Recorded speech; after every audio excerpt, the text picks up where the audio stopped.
قرآن کی بہار، علم کے انوار، سنت کی چھنکار، لسان اردو۔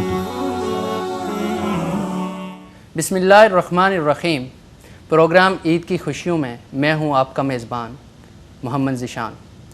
ناظرین، وصال کا یہ شیوا رہا ہے کہ وہ خوشی کے موقع پر پروگرام عید الفطر پر، عید الاضحیٰ پر پروگرام ترتیب دیتا ہے۔ اسی سلسلے میں ناظرین ہم نے ایک پروگرام ترتیب دیا ہے۔ ناظرین، حج کا موسم ہے اور اللہ تعالیٰ کی رضا حاصل کرنے کے لیے حج اور عمرہ اپنے گناہوں سے معافی کا بہترین ذریعہ ہے۔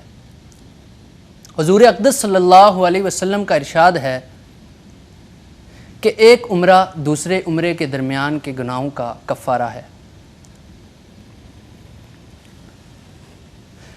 ناظرین، حج اور عمرے پر تشریف لانے والے خواتین و حضرات میں مختلف طبقات کے لوگ آتے ہیں، اعلیٰ تعلیم یافتہ بھی اور متوسط بھی، بچے بوڑھے جوان سبھی بڑے شوق سے حرمین شریفین دیوانہ وار تشریف لاتے ہیں۔ اس حاضری کے دوران جہاں رکت آمیز واقعات رونما ہوتے ہیں، اسی سلسلے میں کچھ واقعات ہمارے معزز مہمان بیان کریں گے۔ ہمارے آج کے اس پروگرام میں پہلے ہمارے مہمان ہیں جناب حبیب الرحمان صاحب، ہمارے ساتھ تشریف رکھے ہوئے ہیں جناب دوسرے نمبر پر فواد بھٹوی صاحب، اور تیسرے نمبر پہ توقیر صاحب، اور چوتھے نمبر پر اقرار احمد عباسی صاحب بیٹھے ہوئے ہیں۔ تو گفتگو کا سلسلہ آگے بڑھاتے ہوئے میں اپنے پروگرام کا باقاعدہ آغاز اقرار عباسی صاحب سے کروں گا۔ اقرار عباسی صاحب، ماشاءاللہ اللہ پاک نے آپ کو حج اور عمرے کی سعادت نصیب فرمائی ہوگی، اللہ پاک قبول فرمائے۔ تو اقرار عباسی صاحب، کچھ ایسے ظرافت الطبع واقعات جو آپ کی نظر سے گزرے ہوں ہمارے ناظرین کے لیے پیش کریں۔ بسم اللہ الرحمن الرحیم، ان الحمد للہ والصلاۃ والسلام علی رسول اللہ۔ آج کا یہ پروگرام بڑا اہمیت کا حامل ہے۔ حج و عمرہ پہ تشریف لانے والے جتنے بھی خواتین و حضرات ہوتے ہیں، ان میں سے ہر ایک کی خواہش ہوتی ہے کہ یہاں جب آئیں تو دامن بھر کے لے جائیں، خوشیاں سمیٹ کر لے جائیں، مرادیں پوری ہوں، اور جب یہاں سے جائیں تو گناہوں سے پاک ہو کر جائیں۔ اگرچہ پائی جوڑ کر بہت سارے لوگ ہیں جو حج اور عمرہ پہ آتے ہیں، مگر ہماری بدقسمتی کے بسا اوقات ہم کچھ سیکھ کر نہیں آتے، جس کی وجہ سے کچھ ایسے واقعات بھی ہو جاتے ہیں جو نہیں ہونے چاہیے، اور سیکھنا چاہیے حج اور عمرے کے مسائل کو۔ بہرحال کچھ ظرافت طبع کے واقعات ہیں میرے سامنے جو میں نے اپنی آنکھوں کے ساتھ دیکھا، میں محظوظ بھی ہوا، اور میرے دل پہ ان واقعات کا بڑا گہرا اثر بھی پڑا۔ ان واقعات میں مجھے بہت ہی اچھی طرح یاد ہے، غالباً میرا پہلا عمرہ تھا اور عمرے کا میرا طواف تھا۔ اس طواف کے دوران میری ملاقات کیا ہوئی، میرے ساتھ ایک شخص تھا جس کی عمر تقریباً 40 سے 45 سال کے درمیان ہوگی تقریباً۔ سفید اور کالی داڑھی تھی ان کی، اور وہ اللہ تعالیٰ کے عشق میں عجیب اور غریب انداز میں ڈوبے ہوئے، اور اپنی زبان سے کچھ کہنا چاہ رہے تھے، لیکن ان کی جو کیفیت تھی وہ قابل بیان بھی تھی، قابل دید بھی تھی۔ اپنی ایک عجیب کیفیت میں آنکھوں سے آنسو بہا رہے ہیں، اور صرف ایک ہی زبان پر جملہ ہے، اور جملہ بھی پنجابی زبان کا، اور پنجابی زبان میں وہ کہتے جا رہے ہیں، ربا میں تیرے کولوں ہور کی منگا، ربا میں تیرے کولوں ہور کی منگا، ربا میں تیرے کولوں ہور کی منگا۔ میں نے طواف کا کافی سارا وقت ان کے ساتھ گزارا۔ اس پورے طواف میں نے ان کی زبان سے اس کے علاوہ اور کچھ بھی نہیں سنا۔ وہ روئے جا رہے ہیں اور روتے ہوئے یہ الفاظ بیان کر رہے ہیں کہ ربا میں تیرے کولوں ہور کی منگا، ربا میں تیرے کولوں ہور کی منگا۔ یعنی ان کی زبان پہ اس کے علاوہ کوئی لفظ اس لیے نہیں آ رہا تھا کہ ان کے ذہن میں یہ تھا کہ بس جو کچھ تھا اللہ نے مجھے دے دیا۔ اب کچھ رہا ہی نہیں میں کیا مانگوں. یعنی اتنی بڑی نعمت جب اللہ تعالیٰ نے دے دی ہے کہ اپنے گھر کا دیدار اللہ تعالیٰ نے نصیب کروا دیا, تو اس کے بعد کیا رہتا ہے جو میں اللہ تعالیٰ سے مانگوں. تو ایک واقعہ یہ ہے جو میری نظر سے گزرا, باقی واقعات بھی ہیں لیکن انشاءاللہ ہمارے دوست احباب بیان کرتے رہیں گے اور ساتھ میں بھی بیان کروں گا انشاءاللہ. فواد صاحب. تو ماشاء اللہ بھائی نے اچھا واقعہ بیان کیا ہے. تو حاجی صاحب جو فرما رہے تھے کہ ربا میں تیرے کو اور کی منگا, تو اللہ تعالیٰ کی رحمت بہت وسیع ہے. یہ بجا بات ہے کہ اللہ تعالیٰ کی ایک رحمت ہی ہے کہ اس نے یعنی ہر آدمی مکہ مدینہ نہیں آتا. اللہ تعالیٰ کی بہت خاص رحمت اور کرم ہے کہ اسے مدینہ کی حاضری ہے مکہ میں. بالکل, لیکن اس کی رحمت بہت وسیع ہے. ایک حدیث میں آتا ہے کہ اگر اللہ تعالیٰ تمام دنیا کے رہنے والوں کو ان کی تمام خواہشات کے مطابق ہر چیز دے دے, تو پھر بھی اللہ کی کہہ لیں کہ ایک سوئی کے برابر اگر وہ سوئی سمندر سے ڈال کر نکال لی جائے تو ذرہ برابر بھی اللہ کے خزانے میں فرق نہیں آتا. لیکن انسان پھر بھی کہتا ہے والعصر ان الانسان, اللہ پاک نے کہہ دیا انسان جو ہے پھر بھی خسارے کا شکار ہے. بالکل, تو انسان کو چاہیے کہ اللہ تعالیٰ کی رحمتوں کا سوال کرتا رہے. اللہ کے رسول نے دعا سکھائی ہے ربنا آتنا فی الدنیا حسنہ وفی الآخرۃ حسنۃ وقنا عذاب النار. ماشاء اللہ. تو کس صاحب. بسم اللہ والصلاۃ والسلام علی رسول اللہ, اما بعد. سب سے پہلے جو آپ نے بات کی ہے کہ اللہ رب العالمین نے سورۃ العصر میں بیان کیا ہے کہ سارے انسان خسارے میں. اللہ رب العالمین نے آگے ذکر بھی کیا ہے کہ تمام انسان نہیں ہیں بلکہ مومنین اور عمل صالح کرنے والے جو لوگ ہیں وہ خسارے میں نہیں ہیں.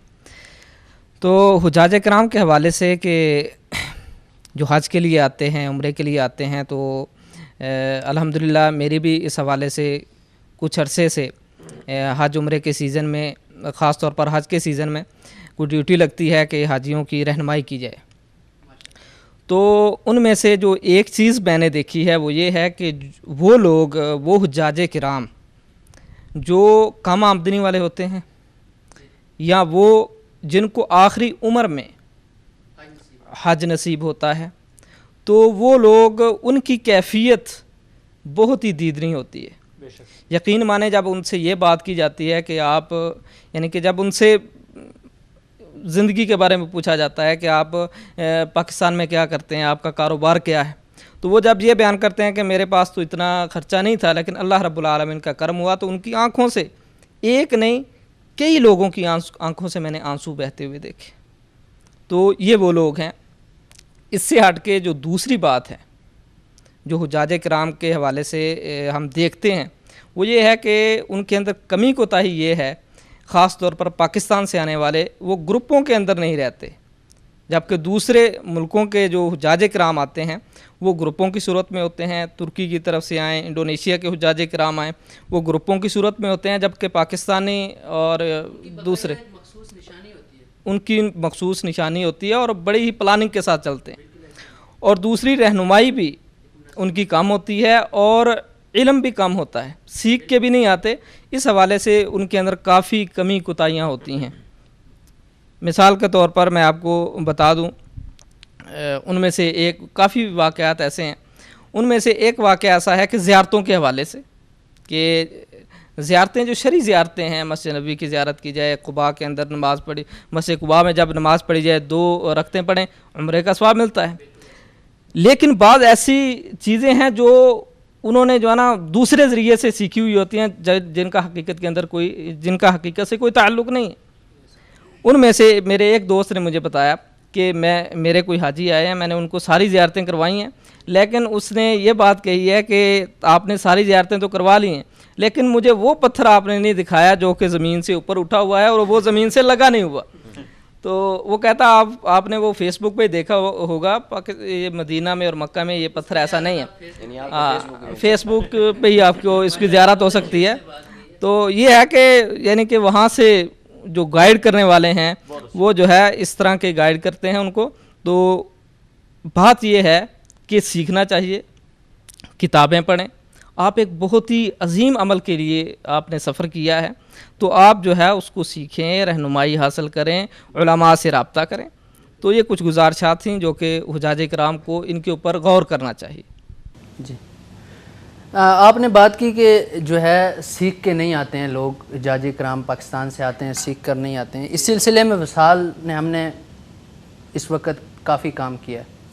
ہم نے 30 سے 40 پروگرام ترتیب دیے ہیں، میں بھی اس سے زیادہ ہوں، اور جن کو ہم نے مختلف سوشل میڈیا کے ذریعے حجاج کرام کی رہنمائی کے لیے سوشل میڈیا کے تھرو سے، اور ہم نے اس کو اپنے الیکٹرانک چینل کے تھرو بھی شائع کیا ہے. میں وصال کا جو ہے نا وہ یعنی کہ دیکھنے والوں میں سے ہوں، اور مجھے بہت خوشی ہوتی ہے کہ وصال کا اس حوالے سے بہت اچھا رول ہے.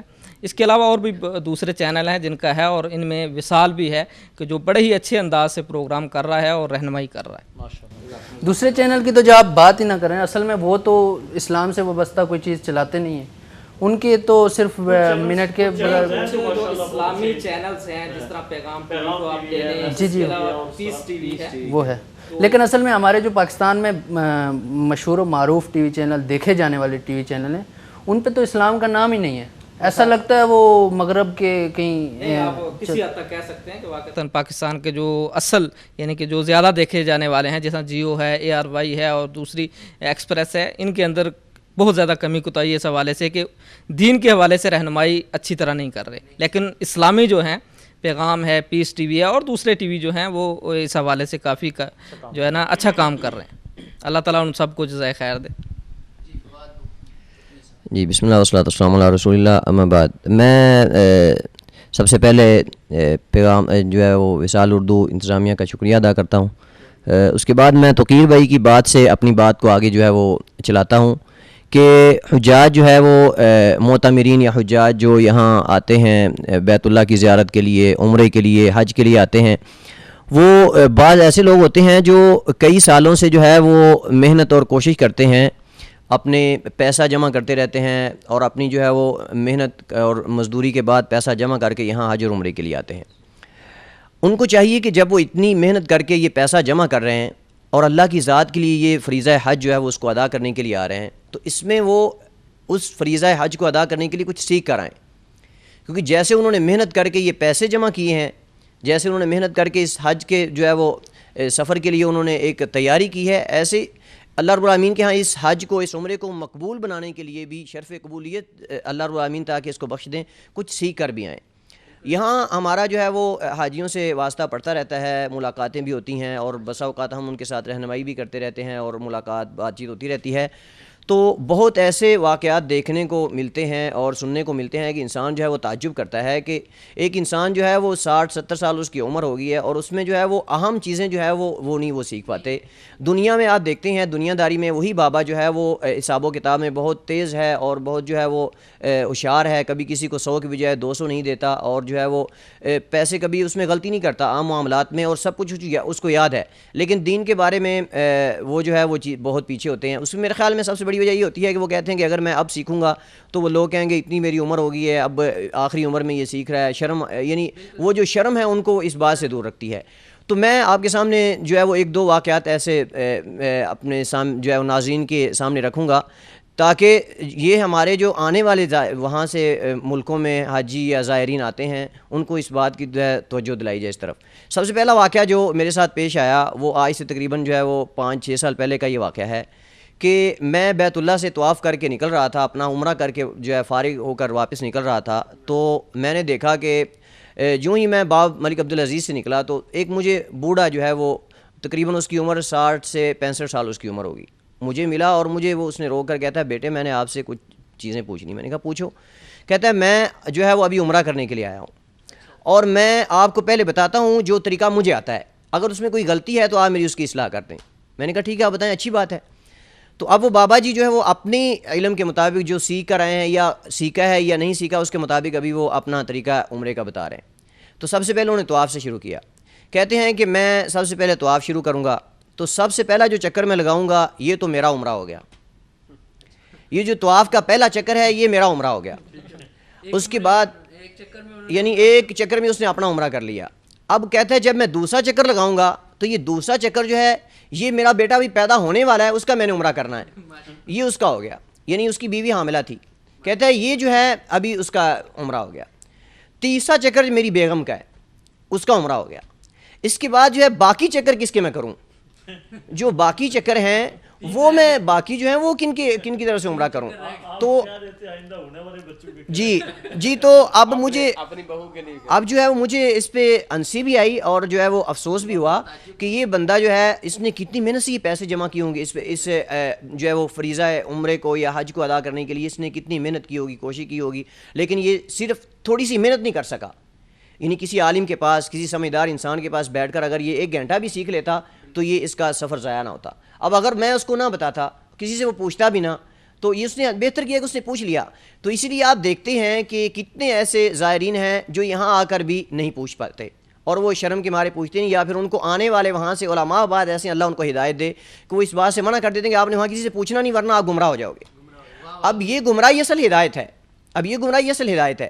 تو اس کے علاوہ دوسرا جو واقعہ میں یہاں ایڈ کرنا چاہتا ہوں یہ ہے کہ ایک دفعہ میں جو ہے وہ صحیح کر رہا تھا صفا مروہ کی, تو وہاں میں نے 2 میاں بیوی دیکھے, زوجین وہاں چل رہے تھے, وہ صحیح کر رہے تھے. اب وہ جو خامد ہے وہ اس کا شوہر جو ہے وہ تھک چکا ہے اور وہ ایسے اپنی ٹانگوں کو جو ہے دبا رہا ہے تھکاوٹ کی وجہ سے. تو میں نے ان سے تھوڑی دیر رکا میں وہاں, تو کہ مجھ سے انہیں سوال کر لیا, کہتا ہے کہ یہ جو چکر ہیں یہ کتنے چکر لگاتے ہیں؟ تو میں نے کہا کہ یہ 7 چکر ہوتے ہیں صحیح, کہ جب آپ صفا سے مروہ جائیں گے 1 چکر آپ کا شمار ہوگا, جب دوبارہ جو ہے وہ آپ مروہ سے صفا آئیں گے آپ کا دوسرا چکر شمار ہوگا. تو کہتا ہے یہ میری بیگم مفتی بنی پڑی ہے, اس نے مجھے کہا کہ یہ جیسے بیت اللہ کا طواف پورے حجر اسود پر دوبارہ ہوں گے تو آپ آئیں گے تو آپ کا چکر پورا ہوگا نا, ایسے آپ صفا سے دوبارہ مروہ پہ جا کر واپس صفا پہ آؤ گے تو آپ کا چکر پورا ہوگا. تو یہ میری بیوی مفتی بنی پڑی ہے یہاں, اس نے مجھے فتویٰ دیا ہے. تو میں نے ان کو کہتے ہیں ابھی یہ ہمارا 10واں چکر ہے, ابھی اس اعتبار سے یعنی ہمارا یہ 10واں چکر ہے. تو یہ چیزیں آپ دیکھتے ہیں, یعنی یہ اس کا سب سے بڑا جو ہے وہ آپ سمجھیں سب سے بڑی اس کی وجہ اور سبب یہ ہے کہ جو وہاں سے اپنے ملکوں سے حاجی آتے ہیں وہ اس کے لیے اہتمام نہیں کرتے, اس حج کے یا عمرے کے جو ہے وہ یہ احکامات کو سیکھتے نہیں, جس کی وجہ سے وہ پیسے جو میرے خیال میں یہ ہم اس کو یہی کہیں گے کہ وہ پیسے ضائع کرتے ہیں یہاں آ کے, جو اصل ان کا مقصد اور مقصود اور مطلوب ہوتا ہے وہ اس کو حاصل نہیں کر پاتے.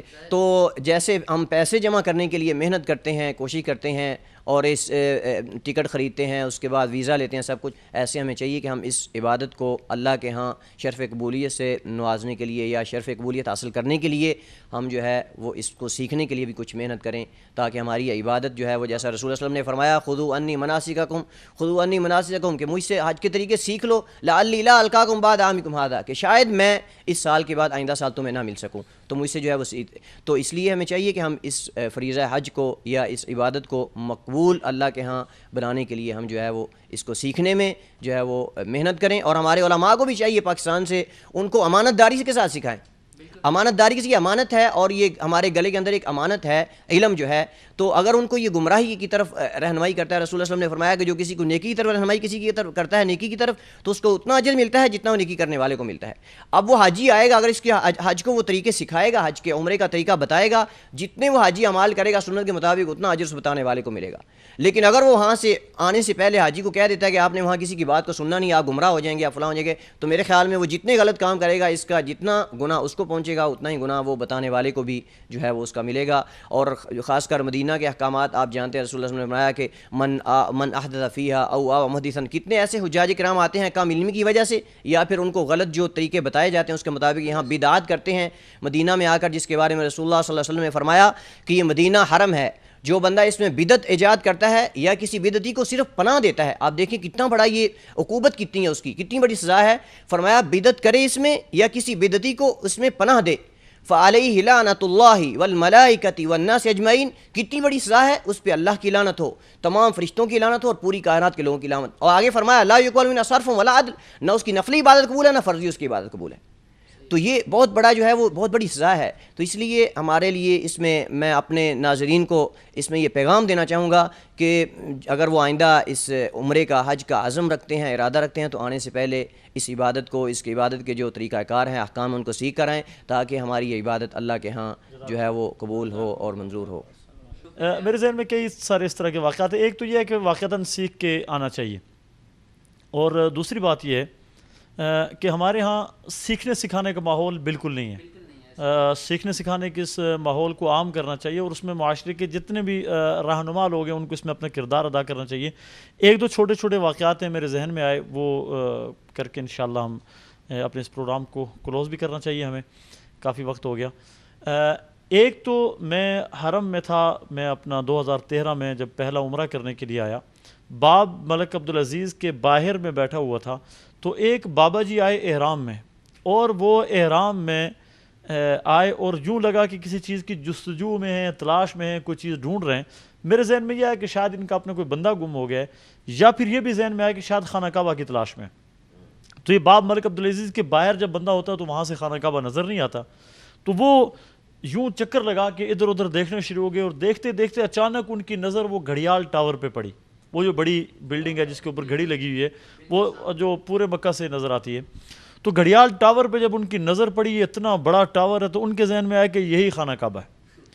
اب جو انہوں نے خانہ کعبہ دیکھ لیا اپنے دماغ سے، تو اس کی طرف بس وہ ہاتھ اٹھائے اور دعا کرنا شروع کر دی، اور اتنا مستغرق ہو گئے دعا میں کہ پہلے میرے ذہن میں آیا کہ میں ان کو کہہ دوں کہ تھوڑا سا آپ اپنے اس کو خانہ کعبہ دکھا دوں، لیکن میرے ذہن میں اس وقت یہ بات بھی آئی کہ ان کو جو خانہ کعبہ نظر آ گیا، بس ان کا خانہ کعبہ بھی یہی ہے، اب یہاں سے ہٹا دیا تو شاید ادھر جا کے وہ توجہ ان کو حاصل نہ ہو پائے۔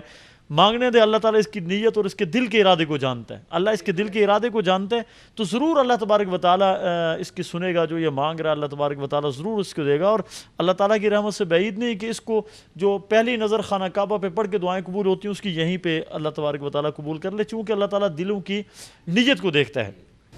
ناظرین، اپنے پروگرام کا اختتام ان الفاظ کے ساتھ کروں گا اور اس دعا کے ساتھ کروں گا۔ میری طرف سے تمام بہن بھائیوں کو عید کی مبارکباد کے ساتھ ساتھ اللہ کریم کے حضور دعا ہے کہ وہ اس عید کو پاکستان اور اہل پاکستان، اہل اسلام کے لیے بہت ساری خوشیوں کا سبب بنا دے۔ انہی الفاظ کے ساتھ اپنے پروگرام کا اختتام کرتا ہوں۔ خدا حافظ